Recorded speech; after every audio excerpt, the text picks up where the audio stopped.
नेता क्या बयान देता है, हम बयान पर बयान नहीं देते।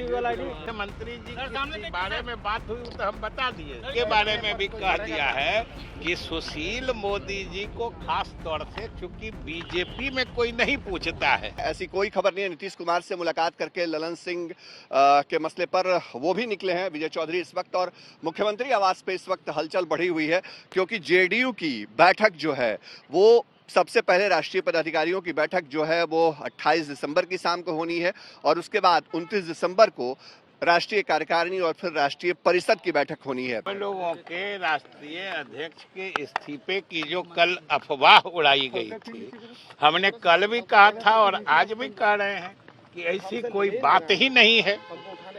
कहाँ कोई ऐसी बात है? कल तो मैंने बाद में उन्होंने खुद भी बता दिया।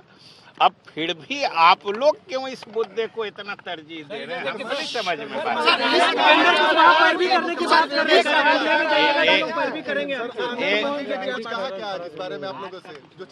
एक चीज हम बता देते हैं कि हम बराबर कहते हैं किसी घटना के बारे में पूछिएगा तो हम बता सकते हैं, लेकिन कोई नेता क्या बयान देता है, हम बयान पर बयान नहीं देते, हम किसी तथ्य पर बयान देते हैं। अगर कोई चीज, किसी चीज के बारे में आपको जानना है तो पूछिए किन्होंने क्या कहा। अब हमारी ड्यूटी या हमारी जिम्मेदारी किसने क्या कहा उस पर बोलने की नहीं है। आपको अगर किसी चीज के बारे में, किसी तथ्य के बारे में, अफवाह को इतना हवा क्यों दिया जा रहा है? आप लोग के कारण, आप लोगों के कारण, सिर्फ और सिर्फ आप लोगों के कारण। हम ये कह रहे हैं कि अगर हम ये जानना चाहें आप लोगों से, जो आप लोग किस आधार पर ये समाचार चलाए थे ये बताइए। काहे? क्योंकि हम लोग तो कल भी हमने कहा था कि आप लोग ही किसी समाचार को कभी चला देते हैं, कभी मार देते हैं। कुछ बोले क्या इस बारे में जो चर्चा कल मुख्यमंत्री जी के बारे में बात हुई तो हम बता दिए। शिक्षकों की, नियोजित शिक्षकों की सेवा सरकारी करने के मामले में बात हुई और उन्होंने भी कहा कि सरकार की ये घोषणा थी, मुख्यमंत्री जी ने कहा था, उसको कल उन्होंने अपने वादे को पूरा किया। इसलिए विधायक और खास तौर से आखिर बीजेपी की इतनी नजर क्यों है जेडीयू में के ऊपर की? बीजेपी की नजर नहीं है।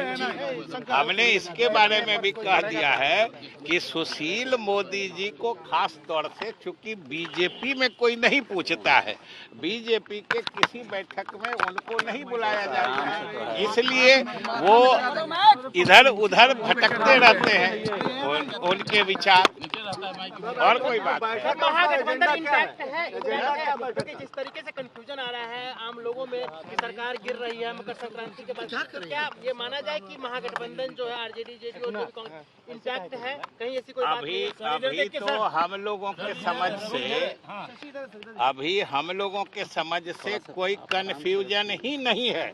आप लोग भले क्रिएट करने की कोशिश कर रहे हैं, लेकिन हम आपको आश्वस्त करते हैं कि आप लोग इससे भी अधिक कोशिश करिएगा, तब भी महागठबंधन इंटैक्ट रहेगा। ललन सिंह क्या वाकई इस्तीफा दे चुके हैं? क्या ललन सिंह की तरफ से इस्तीफे की पेशकश की गई है? क्या ललन सिंह की जगह किसी नए चेहरे पर राष्ट्रीय कार्यकारिणी में मुहर लगेगी? इन तमाम सवालों पर अभी सस्पेंस बना हुआ है, लेकिन मुख्यमंत्री आवास में लगातार उनकी कैबिनेट के मंत्रियों का, जेडीयू के वरिष्ठ नेताओं के आने का सिलसिला जो है वो जारी है। हलचल बढ़ी हुई है।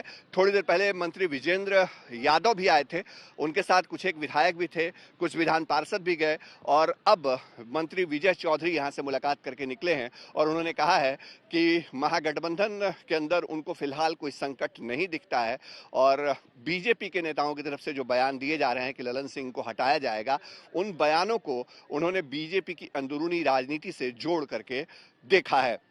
सहयोग कैमरा पर्सन नदीम आलम के साथ शशि भूषण।